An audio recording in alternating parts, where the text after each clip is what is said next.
The first thing any new trader should do is to learn the fundamentals of trading, such as pip values, spreads, the different types of entry orders, stops, and targets.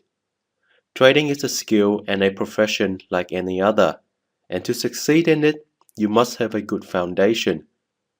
Next is to find a trading strategy that you can understand and apply.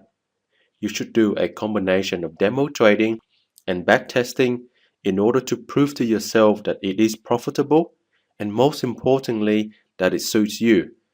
In chapter 5, I will discuss ways to help you find a strategy that best suits your personality. Then comes the part that is most difficult to master, the actual trading. More than often, it is at this point that most traders fail, not because of the strategies, but because of the way they are executing the strategy. An important part of becoming a profitable trader is engaging in the process of trading. As with any skill, you get better at it the longer you practice it. Initially, trading would feel very difficult and you would make many beginner's mistakes. But in time, your skills would make trading more and more fluid. You would develop a disciplined, unbiased focus that allows you to interpret price action and respond to it in a calm, confident, and logical manner.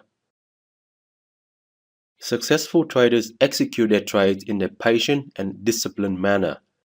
They know what their trade setups are, and they patiently wait for those setups to appear. They don't go chasing a market or forcing a trade that isn't there.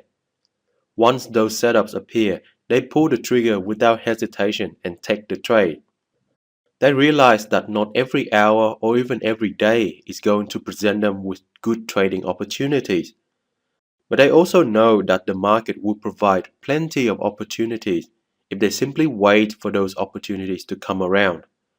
By contrast, unsuccessful traders are all over the place with their trading. They chase after markets out of fear of missing out and end up taking trades that would not have qualified as a valid setup. As a trader, you are engaging in a performance activity. In this respect, you are in the same arena as actors, musicians, athletes, and other sportsmen and women. Top sports stars have to have confidence in their ability. Watch any sport, whether it's a team game like football or an individual game like tennis, and you can usually see who's playing with confidence and who isn't. What separates champions from the others is confidence. Especially when you're starting out, you're competing against professionals at the top of their game right from day one.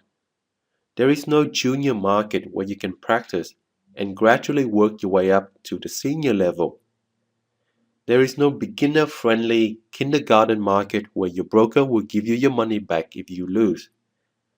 It is often said that the worst thing that can happen to a novice trader is that they start on a winning streak. If you took up tennis and only having played the game for a few months found yourself in a competitive match against Roger Federer, you would lose. That's a no-brainer. The only way you could possibly win would be if Federer sustained an injury and retired. Ironically, the same thing does not apply to trading. You can win from the get-go, and then you're likely to suffer from the one thing that's even worse than having no confidence at all, and that's being overconfident. Make no mistake, the minute you start to think you've got the markets figured out and it's just one big cash machine, you'll get your butt handed to you on a plate. So, what is required is a balance of confidence without being overconfident. Your confidence will improve as you gain more knowledge, skills, and experience.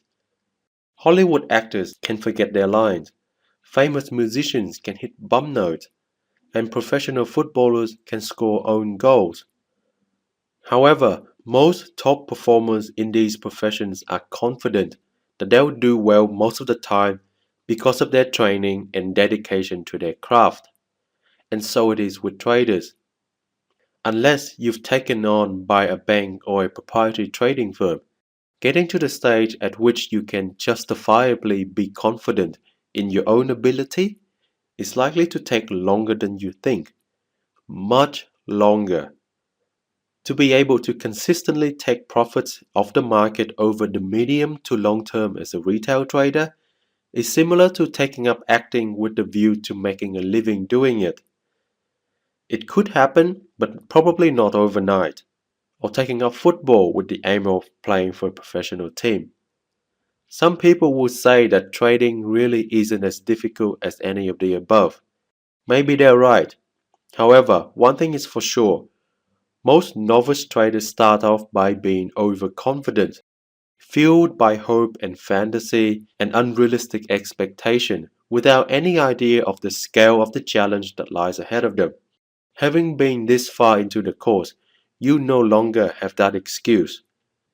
Gaining confidence is a slow process and will reflect the time and effort you put into acquiring the necessary knowledge and honing your trading skills.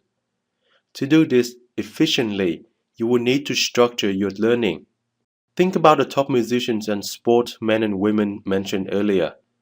To a greater or lesser extent, the quality of their performance when they're under the spotlight is dictated by the study and practice they put in when they're away from the cameras.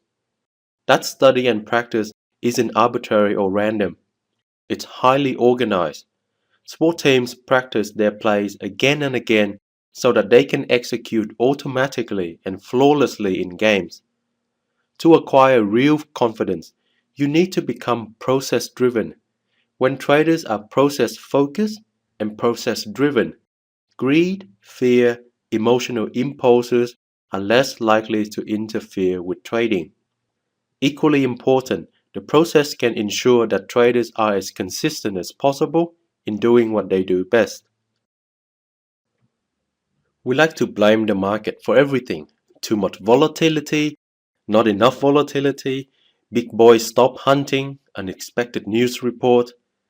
But the fact is that winning traders operate in the exact same market conditions and yet they make profits while losing traders are taking losses. The difference, again, lies in the carefully cultivated attitude and discipline of the winning trader.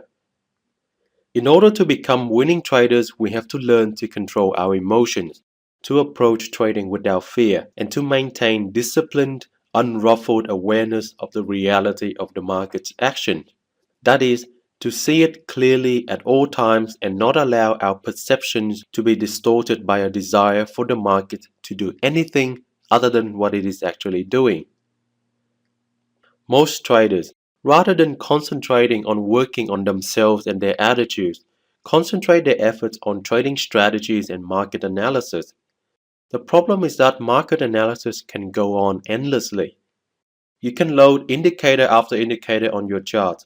One will tell you to buy and another will tell you to sell. You simply can never know for certain what the market is going to do at any given time, or from any given price point. And this takes us back to the importance of accepting the simple fact that any trade involves taking a risk and may end up proven wrong.